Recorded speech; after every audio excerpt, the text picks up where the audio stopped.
Let's talk about the first test happening on June 9th. It is asynchronous, so it's not being done during lecture time, although I will take some time out of lecture for you to do it if you're someone who attends the live lectures each week. It will be available between 8 a.m. and 8 p.m. PST on June 9th, and it will cover the first four lectures. So that'll be lectures 1 through 4. Human language and misconceptions, animal communication, sounds, words and sentences, and writing systems and constructed languages. It is on Canvas. So if we jump over to the Canvas page, you will find it here. It is currently unpublished, but you will find a test 1 module where multiple choice, multiple answer with the multiple choice, multiple answer section here. And there will be a module with the short answer section. It is set up so that way you have to complete the multiple choice, multiple answer first. And once you finish that, you will then be able to do the short answer section. So multiple choice, multiple answer is 20 points.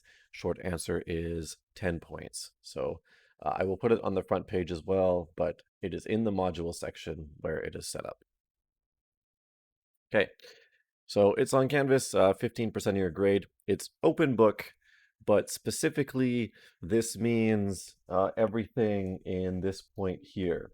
So you can use the lecture notes, the lecture pages. So in this case, the lecture video pages, the assignments, if you have the textbook, you can use that. But again, you don't need anything in the textbook if you have it.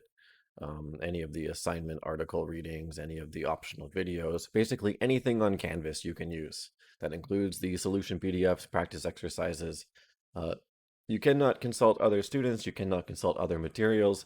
It is just you and anything that's on Canvas. If you have been found to consult other students or other materials, that is considered academic dishonesty and you'll get 0 to 30. So just be aware of that. Okay, so you can start between 8 a.m. and 8 p.m., but when you start each component, you'll be given 30 minutes to finish it. So let's say you start the multiple choice at 9 a.m. This means that you have until 9:30 a.m. to submit it. Now, once you submit the multiple choice component, you can then start the short answer component anytime up until 8:35 p.m.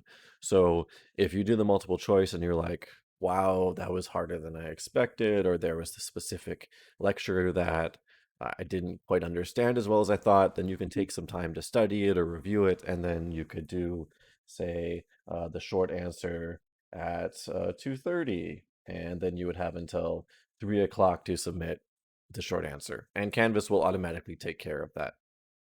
Um, if you do not get things done in that time or there's technical difficulties, just email me and let me know, and I can open it up again, or you can submit whatever you didn't get to submit in the time over email.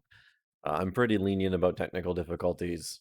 As long as you do it as soon as possible and you're not sending it to me like an hour or 2 hours later, it's fine. Just like if it's within 5-10 minutes, let me know, and I'll usually be okay with it. Okay, so this PDF will be available to you on Canvas, but here's the breakdown for the test. There's 4 sections, each corresponding to the 4 lectures. I try to keep these as independent as possible, but sometimes there's overlap in the question types. So the first lecture, there are 6 points. Second lecture, 11 points. Third lecture, 9 points. And fourth lecture, 4 points. There's a breakdown for how many points are part of the multiple choice, multiple answer, and how many points come from short answer. So there's a short answer question for lecture 1, a short answer question for lecture 2, and a short answer question for lecture 3. There's also some information about what the short answer questions are like. So you've seen the short answer question for lecture 2 and lecture 3. They're part of the assignment. You'll basically just get a much, much shorter version of those. For question 1, it's a little bit different for human language and misconceptions because you haven't seen that before. So that'll be a little bit new. Basically, I give you a new misconception or a misconception you've already seen and some information. You just have to tie those together and explain, how that new information relates to that misconception and debunk it. So if you know how the examples in the first lecture set relate to those misconceptions, then you should be pretty good on this.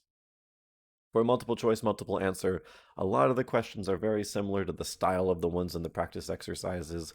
Some of them are a little bit new, which basically means like they still talk about the things that were in the lecture slides, but The specific things that are being asked might be things that haven't been asked of you before.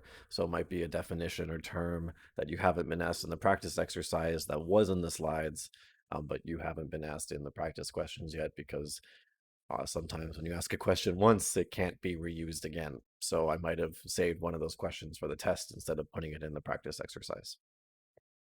Um, yeah, if you have any questions about what exactly the test is on, and let me just make that smaller, you can ask. These tests are supposed to be, uh, you know, as transparent as possible.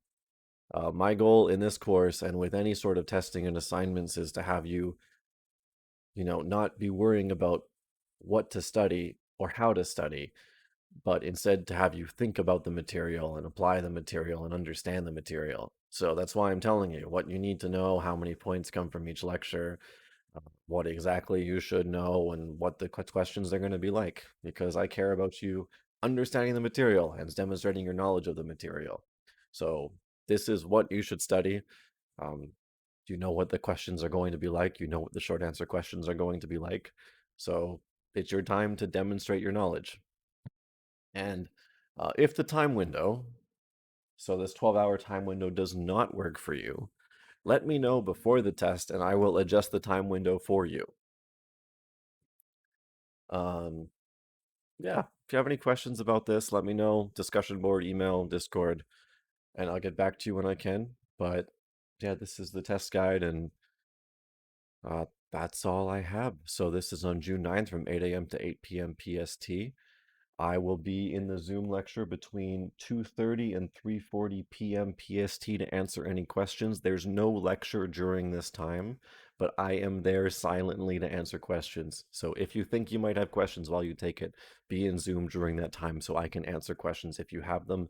There is lecture right after from 3:40 to 5:20. It'll be shorter. We might not cover everything in that lecture. I mean, we probably won't, but we'll do as much as we can during that time, and then we'll finish it up the week after. So that's it for the test one guide.